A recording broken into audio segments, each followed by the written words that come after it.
Ahoj a vítejte u videa, ve kterém si představíme dalšího zástupce kajfuňáckého systému, kterým je atomizér Kaiser. Co je tedy obsahem balení? Kaiser je balen v papírové krabičce a krabička obsahuje servisní balíček, ve kterém jsou obsaženy použitá pryžová česnění v atomizéru. Je zde kousek knotu, použité šroubky a kousek odporového drátu. A navíc zde máme šroubováček na upevňování žhavicího systému oboustranný.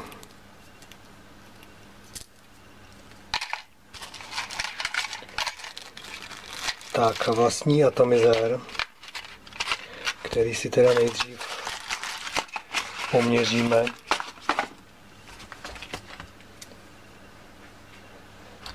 Takže délka bez dodaného drip typu je 51,6 mm.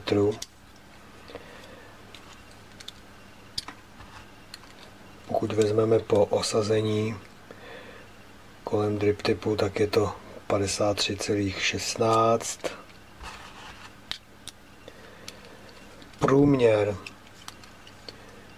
Průměr válce je 22 mm a zde v tomto frézování 22,6 a přes hranu 24. Takže to jsou základní míry naměření a ještě hmotnost.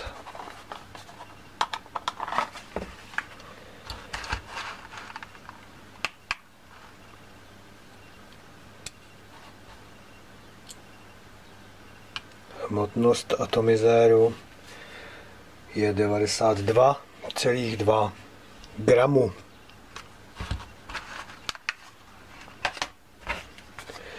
No a můžeme se na něj podívat.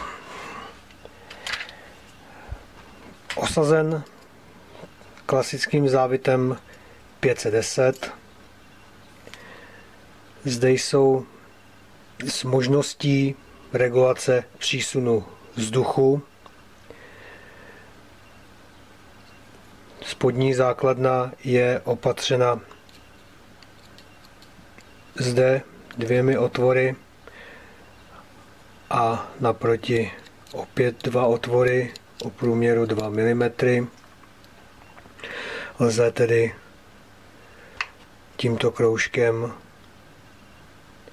nastavovat požadovaný přísun vzduchu k žhavícímu systému. Takže to je vršek. Tento spodní váleček je signován logem Kaisera. No a když to vezmeme úplně od začátku, takže drip typ 510 s osazením kvůli tomuto osazení. Dále je zde kroužek krycí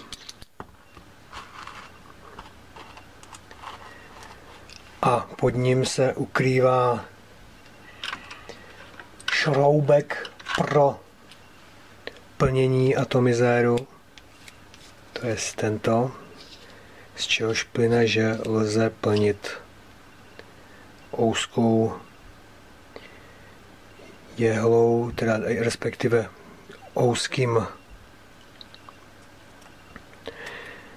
ouzkou špičkou od lahvičky plnící, anebo jehlou injekční. Dále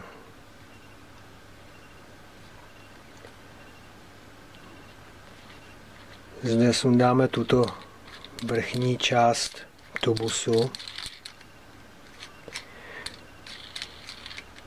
Musíme překonat dva závity, jelikož tento spodní závit slouží pro upevnění tohoto válce. Tento vrchní závit je pro tento kroužek. Dále je zde pyrexové sklo. No a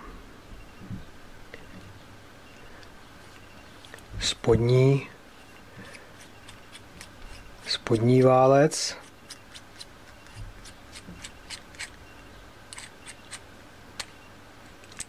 ve kterém je gumový kroužek pro usazení pyrexového skla. Tady zvoneček krytí žhavícího systému, tento kroužek, takto.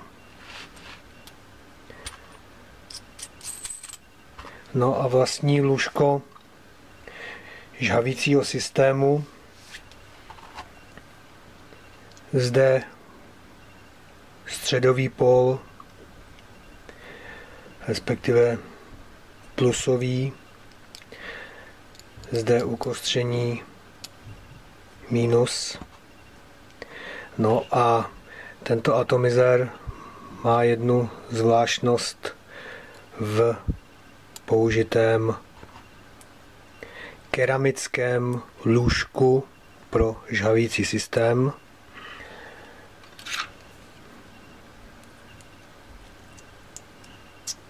Takto jej lze vyjmout.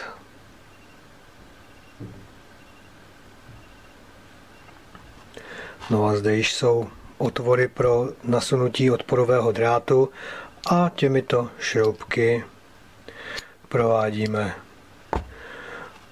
upevnění spirálky do lůžka žhavení. Takže to je asi všechno o dílech tohoto atomizéru.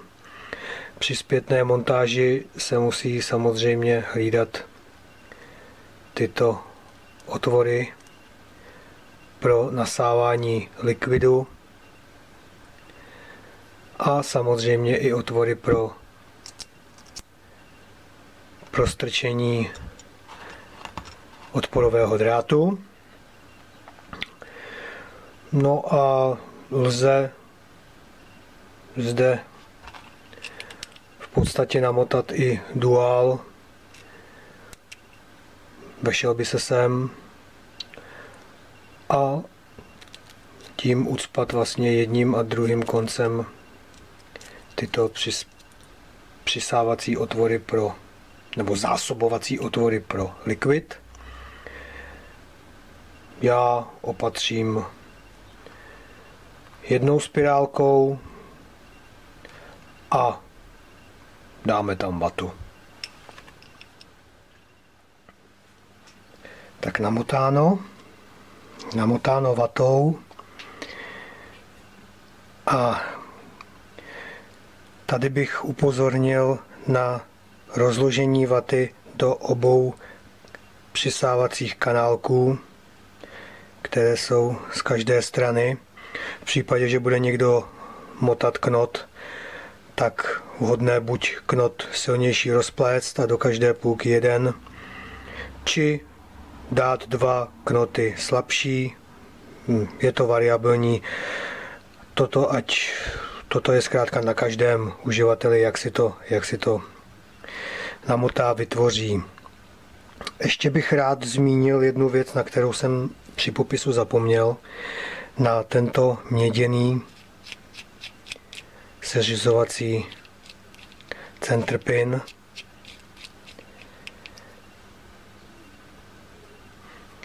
no a dál už vlastně můžeme přistoupit k montáži si jenom navlhčím to žhavení.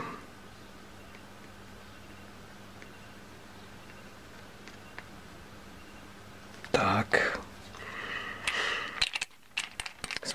Samozřejmě je zde přisávání vzduchu středem, což je zřejmé z prvního pohledu.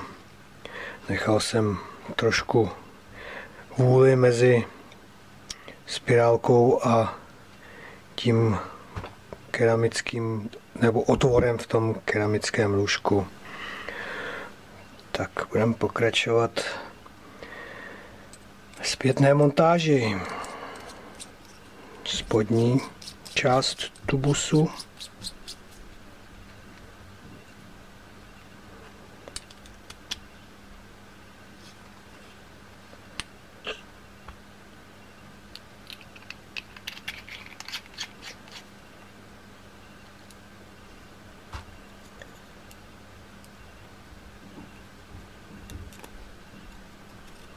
Tak, pěkně těsnění na své místo. Pyrex.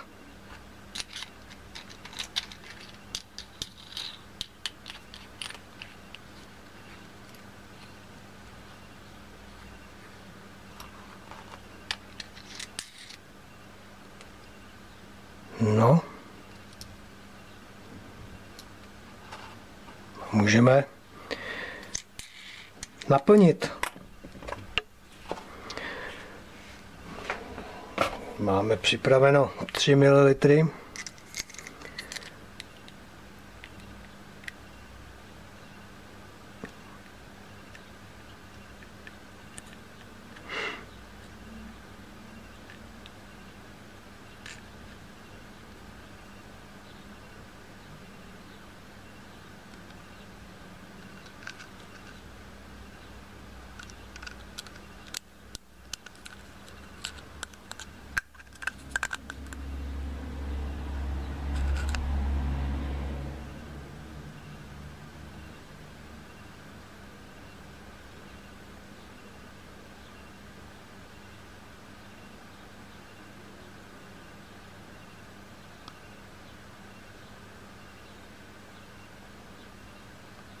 A je to.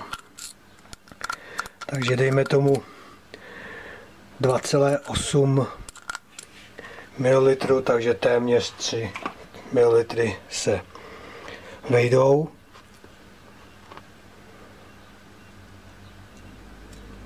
Krycí šroubek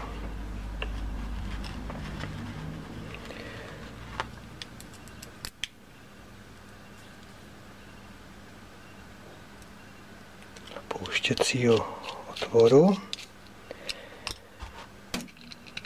Tak. Vrchní krytka. Drip tip. A Kaiser je připraven na vapování. Kaiser nasazen na lamo. Odpor žhavicího systému 1,7 ohmu. Klasika, nic přehnaného, odpovídající hodnota, nebo respektive ideální hodnota pro použití na vamo, pro mě tedy. No a nastavených 13 W, kouří to jak nezbedný kamna. Je to kajfuňácký systém, není na něm co zkazit. Zkrátka to musí kouřit, i kdyby nechtělo.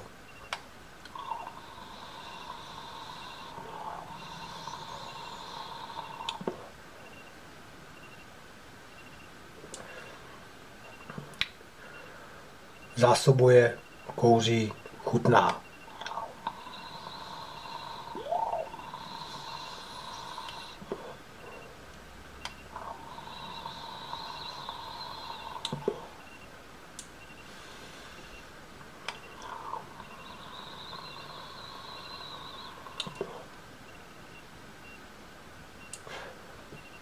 Regulace přísunu vzduchu taky funguje, nicméně při úplném uzavření si musí člověk dávat bacha, protože jakmile se to zavře úplně, tak vzniknuvší podtlak nám natáhne likvid až tam, kam nepatří. Takže neucpávat úplně a nepotahovat. Já si tady můžu nechat jeden ten otvor.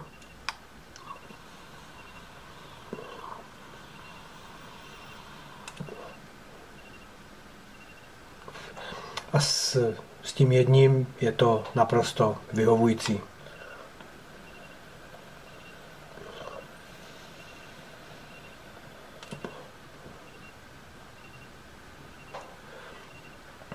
Tak to je Kaiser.